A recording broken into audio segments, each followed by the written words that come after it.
Dua pasangan calon gubernur dan wakil gubernur Sumatera Utara, Bobi Nasution Surya dan Edi Rahmayadi Hasan Basri Sagala, kembali adu program dan gagasan untuk meyakinkan warga Sumut pada debat kedua pemilihan gubernur Sumatera Utara 2024 yang digelar Rabu malam. Bahkan Bobi Nasution dan Edi Rahmayadi, kedua calon gubernur Sumatera Utara, terlibat debat panas dan saling sindir mengenai program dan kebijakan masing-masing. Di antara topik yang jadi perdebatan adalah soal transportasi umum dan jalan rusak. Transportasi massal ini harus kehadiran pemerintah untuk ikut serta menyiapkan ramah lingkungan yang bersifat polusi yang harus kita perhatikan. Perbaikan jalan-jalan yang harus kita perbaiki, mana jalan itu jalan provinsi, jalan kabupaten kota, dan jalan nasional. Ini harus jelas. Jangan nanti berbicara jalan itu sampai ke desa-desa. Jalan desa pekerjaannya kepala desa, pekerjaannya kecamatan, pekerjaannya kabupaten, bukan urusan gubernur, tapi gubernur mengkoordinir untuk tercapainya itu. Wali kota, bupati harus ikutin benar, jangan sembarang mengatur merubah yang akhirnya kemacetan dan kesulitan rakyat di dalam menjalankan kehidupannya sehari-hari. Mungkin Pak, rumah Bapak di Johor bisa naik bis listrik dari Pemko Medan, mungkin Pak, bisa lihat Pak. Dan ke depannya ini akan kita tambah, di Medan akan kita tambah seluruh bis yang ada di kota Medan, nanti setelah tanggal 24 kita ganti bus listrik semuanya. Jadi nggak perlu 5 tahun Pak, ini akan kita lakukan. Kalau mau disampaikan, tadi mau disampaikan moda transportasinya, saya yakin kalau sekarang dikasih moda transportasinya 2 bulan, moda transportasi itu hancur. Kenapa? Karena jalannya pun hancur. Kayak mana mau moda transportasi? Oleh karena itu, ke depannya infrastruktur harus benar-benar dijadikan keutamaan. Saling cecar juga terjadi dalam debat soal tambang. Edi Rahmayadi menyinggung Blok Medan, sementara Bobi Nasution menuding banyak tambang ilegal di Sumatera Utara. Di luar Sumatera Utara saja yang kami dengar kabar, kami dengar berita, ada mengurus tentang tambang-tambang yang khususnya di Maluku Utara. Untuk itu saya ingatkan jangan ganggu tambang, karena itu peruntukannya untuk rakyat. Mungkin banyak juga tambang-tambang ilegal yang ada di Sumatera Utara dan dibiarkan sama Provinsi Sumatera Utara. Ini yang saya ketahui.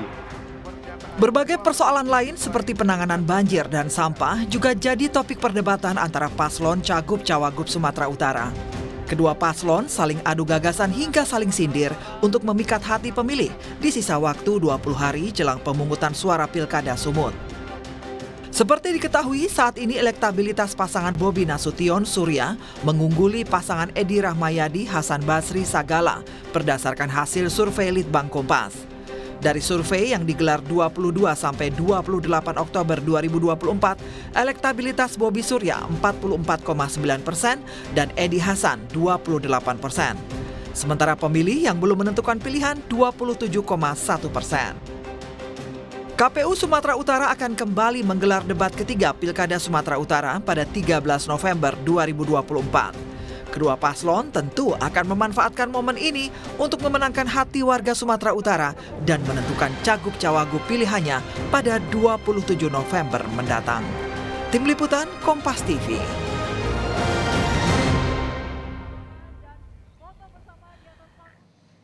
Dengan dibalut saling sindir kebijakan, kedua paslon Pilkada Sumatera Utara saling adu gagasan di debat kedua Pilkada Sumatera Utara Rabu malam kemarin.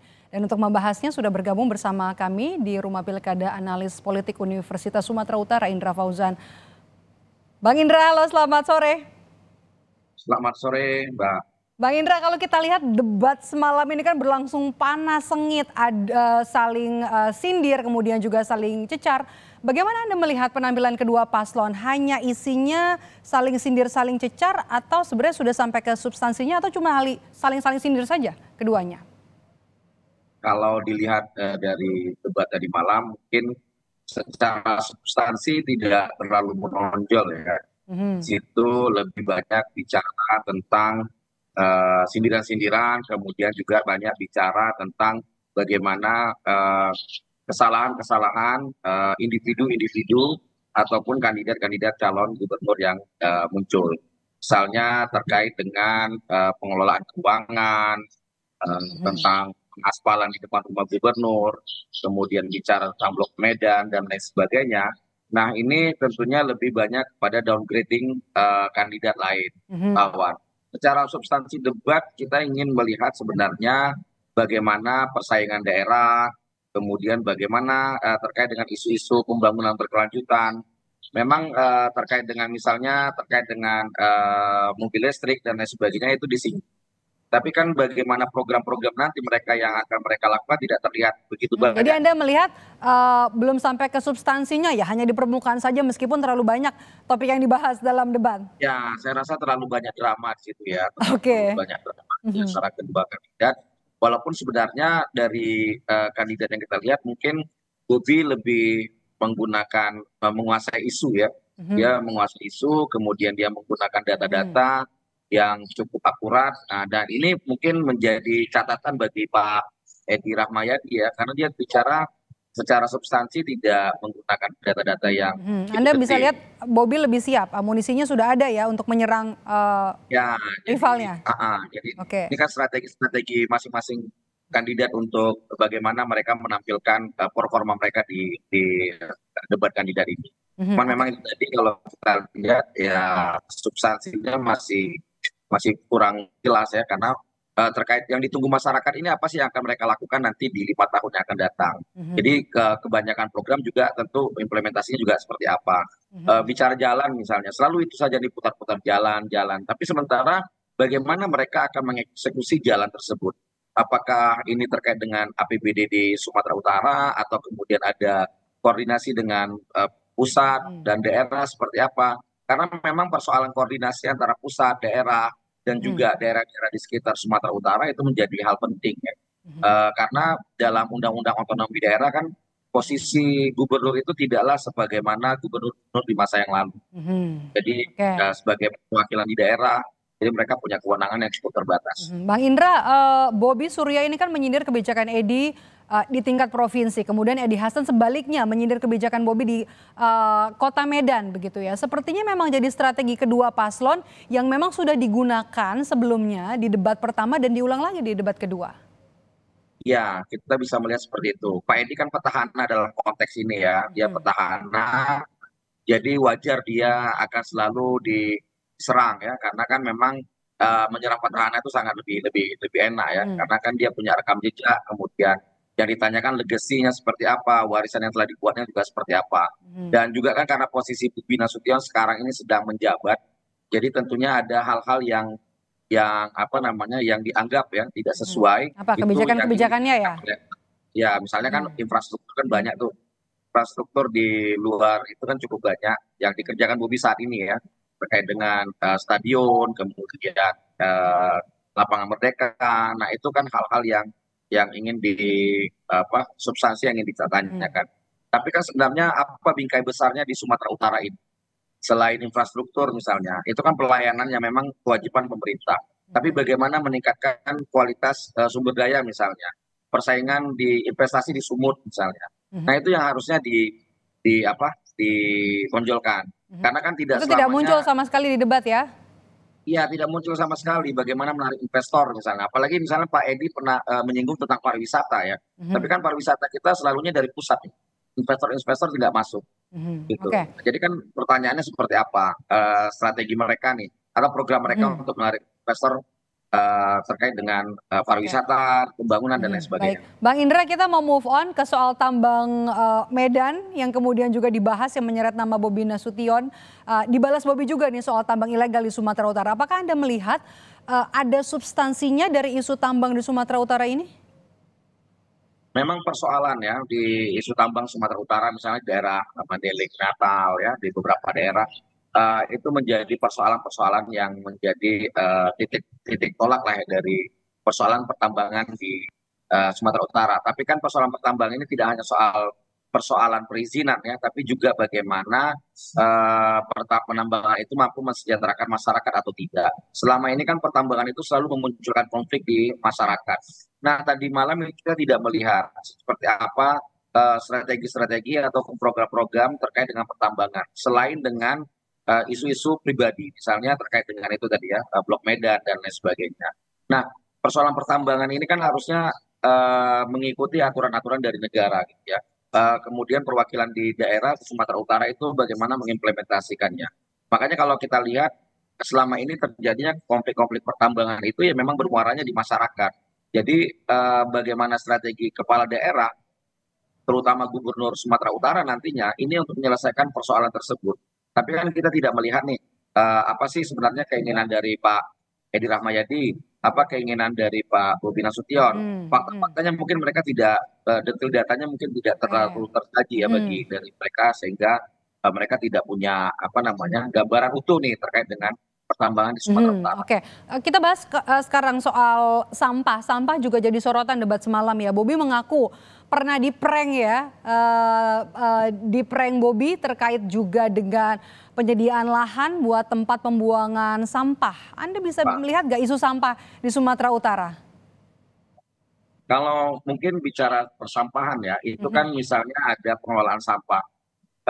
Kawasan Bidang Rut kan ada Medan, Binjai, Deli Serdang, Karo. Nah sebenarnya itu daerah-daerah yang memang harusnya menjadi area-area tempat pengolahan sampah. Persoalan yang dihadapi Pak Bobi Nasution kan di Kota Medan tidak ada TPA nih. TPA yang digunakan saat di ini pinggir Medan semua ya? Ya, TPA terjun itu ada di Medan Utara, kemudian itu sudah tidak mencukupi lagi secara publikasi atau tonasenya, sehingga Medan harus mencari alternatif tempat pembuangan akhir sampah tersebut. Nah, saya rasa persoalan prank ini saya tidak terlalu memahami ya seperti apa, mungkin pernah dijanjikan, tapi koordinasi antar daerah ini penting. Kolaborasi yang ingin dibangun seperti apa sih antara misalnya dan misalnya strategi keseriusannya untuk mengatasi masalah sampah ya? Iya, mengatasi bagaimana sistem koordinasinya, komunikasinya seperti apa. Jadi tidak hanya sekedar di atas wacana saja kita akan mengkoordinasi seperti ini, tapi detailnya seperti apa. Karena kan terkadang terjadi ego sektoral antar kepala daerah, antar Kota Medan dengan Deli Serdang misalnya, atau Deli Serdang dengan daerah lain. Ini menjadi susah untuk menentukan titik temunya. Bang Indra, elektabilitas Bobi Surya ini kan jauh ya di atas Edi. Apakah ini kemudian hanya gambaran saat ini atau ini sebenarnya adalah gambaran sesungguhnya pada saat pencoblosan nanti? Kalau dilihat dari survei Litbang Kompas beberapa waktu lalu kan itu undecided votersnya cukup tinggi ya, sekitar 27, mungkin ditambah juga dengan margin error sekitar 3%, ya sekitar 30% lah kita melihat bahwa belum ada perubahan. Nah ini cukup tinggi saya rasa. Undecided voters itu kan mereka yang benar-benar belum menentukan pilihan. Berbeda dengan swing voter. Swing voter ini kan pemilih galau nih. Itu kan sangat kecil ya. Jadi undecided voters ini cukup tinggi. Jadi kalau misalnya dilihat dari survei Litbang Kompas, saya rasa itu cukup mewakili kondisi saat ini ya, seperti apa. Karena memang saya rasa di 20 hari terakhir, tiap-tiap individu atau masyarakat di Sumut ini pasti sudah memiliki pilihan mereka masing-masing dari, mereka tidak mengungkapkan saja. Nah jadi dan mereka sudah punya ketetapan hati. Tinggal yang 27% ini undecided voters inilah yang kemudian ingin digarap oleh dua kandidat. Bisa saja Pak Edi menampilkan performa yang baik, tapi sayangnya dalam dua debat Pak Edi selalunya agak kelimpungan menghadapi data-data dari Bobi Nasution. Dan tentunya tingkat kepercayaan masyarakat terhadap Pak Edi Rahmayadi ini juga dipertanyakan. Makanya mungkin masyarakat akan beralih kepada Bobi Nasution. Jadi 44,9% itu sampai ke belum bisa terkunci ya? Iya, jadi saya rasa mengejar ketertinggalan elektoralnya agak berdarah-berdarah lah. Masih berdarah-darah istilahnya begitu ya. Oke, Bang Indra, ini kan masih ada sisa waktu 20 hari lagi, pas 20 hari lagi sampai nanti hari pencoblosan. Apa yang kemudian Anda perhatikan agar bisa dilakukan oleh kedua paslon untuk memperkuat posisi masing-masing, memperkuat elektabilitas dan kemudian menjaga agar suara mereka tidak tergerus?